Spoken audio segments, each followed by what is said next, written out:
ईश्वर की व्यवस्था क्या है? ईश्वर की व्यवस्था है, चींटी को कण हाथी को मण, आजीवन मिलता है। तुम्हारी व्यवस्था क्या है? तुम सत्कर्म के चक्कर में एक गाय को तो रोटी खिला दोगे, कुछ चिड़िया को बाजरा भी डाल दोगे, लेकिन गायों का बाकी पेट कौन भरेगा? बाकी पशु पक्षियों का पेट कौन भरेगा? वो सब ईश्वर कर रहा है, सब ईश्वर की व्यवस्था है। अब आप जो सांसारिक व्यवस्था है इसको देख के तो खुश हो जाते हो, और जब इसमें कुछ घटत बढ़त हलचल होती है तो आप परेशान हो जाते हो। लेकिन ईश्वरीय व्यवस्था को देखा कभी? अब एक प्राणी घर का चला गया, एक व्यवस्था देख रहे हो जो कि संसार वालों ने बनाई है। जानवरों में नहीं है ये व्यवस्था। कुत्ते से पूछे कोई कि कितने भाई हैं तेरे, उसको क्या पता उसके माँ बाप कौन है? उसके माँ बाप को ही नहीं पता कि हमारा बेटा कौन है। सब ईश्वर की व्यवस्था है।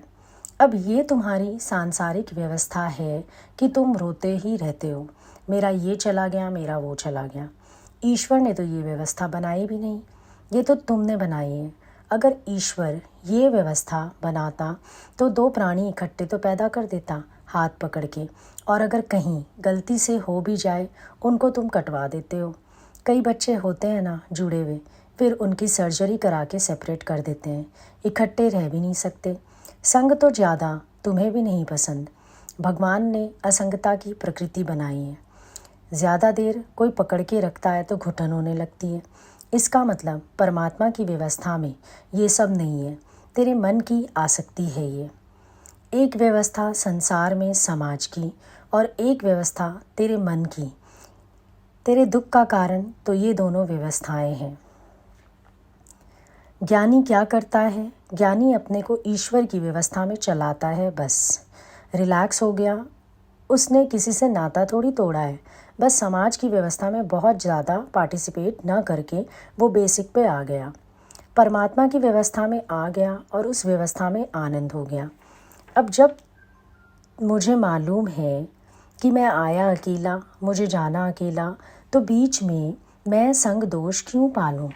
मैं अभी भी अलग होके रहता हूँ, अकेला होके रहता हूँ। ये सारा जो कनेक्शंस हैं, शॉक्स हैं, सब इसी की वजह से तो हैं। जब तक सॉकेट पे पड़ा रहेगा प्लग, करंट तो आएगा ही आएगा। अलग कर दो प्लग तो करंट नहीं आएगा। संसार से जो तेरा मन जुड़ा हुआ है, अटैचमेंट्स है, वही तो तेरे दुख का कारण है। अच्छा समझो, पति भी कमा रहा है, पति से भी खा रहे हो, पर अगर तुम्हें एक विचार आ जाए कि इस रूप में भी भगवान ही खिला रहे हैं, इस रूप में भी भगवान व्यवस्था कर रहे हैं, तो कल को अगर कोई दुख सुख आता है, ऊंच नीच होती है, तो तुम भगवान के भरोसे तो रहोगे कि भगवान ने एक साधन निमित्त बना के रखा था, ठीक है अब भगवान देखेगा। तो अगर हम ये विश्वास करें कि करण करावण आपे आप, मानुष के नहीं कछु हाथ, फिर दुख है हमारे पास। हमारी गलती क्या है? हम निमित्त को तो पकड़ लेते हैं और मूल को भूल जाते हैं। बस इतनी सी बात समझने की है कि आ तो सब परमात्मा से ही रहा है, निमित्त चाहे कुछ भी बन जाए। अगर एक रास्ता बंद होता है तो दूसरा खुलता है, ये है ईश्वरीय व्यवस्था। पहले भी परमात्मा चला रहा था, अभी भी परमात्मा ही चलाएगा। बीच में अगर किसी को निमित्त बना भी दिया गया तो भी तो परमात्मा ही तो चला रहा है। ये एक भाई मेरा, ये एक बहन मेरी, नहीं सारे ही मेरे हैं, कौन नहीं है मेरा। एक अपने वाला भी कितना साथ चलेगा, पर अभी परमात्मा ने तो सबको प्यार करना सिखा दिया। जिसके पास बैठ जाओ दिल उसी के लिए गदगद हो जाता है।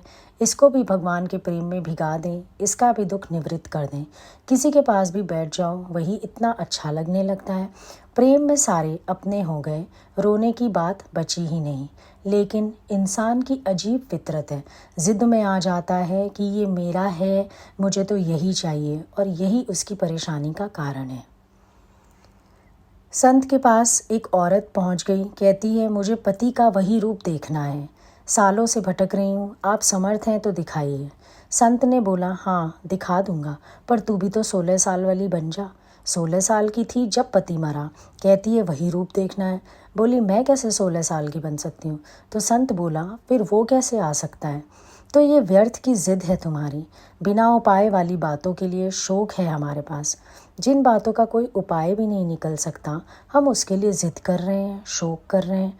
जो बातें शोक करने योग्य भी नहीं हैं, हम उनका शोक कर रहे हैं। घर से एक प्राणी चला गया, तुम कहोगे हम शोक करते हैं, ये तो शोक करने योग्य बात है ना। हम कहते हैं नहीं, शोक करने योग्य बात नहीं है। क्यों नहीं है? क्योंकि ज़िंदगी एक सफ़र है सुहाना। सफ़र पे जाते हो, रास्ते में कई लोग मिलते हैं। अब उस सफ़र में जिसका जहाँ स्टेशन आता है वो उतर जाता है। अब उस सफ़र में भी जिसका जब स्टेशन आता है उतर जाता है। फिर परेशानी किस बात की है? शोक करने योग्य तो कोई बात है ही नहीं। पंच तत्व को तन रच्यो, जान्यो चतुर सुजान, जहते उपजे नानका, लीनताय में मान। 5 तत्वों से शरीर बना, पीछे 5 तत्वों में जाके मिलता है। मृत्यु किसकी हुई? तत्व में समाया, मौत किसकी हुई? There is no death. अब ये हो गई ना उपाय वाली बात और ना शोक करने वाली बात, पर तुम शोक किए जा रहे हो, किए जा रहे हो, किए जा रहे हो।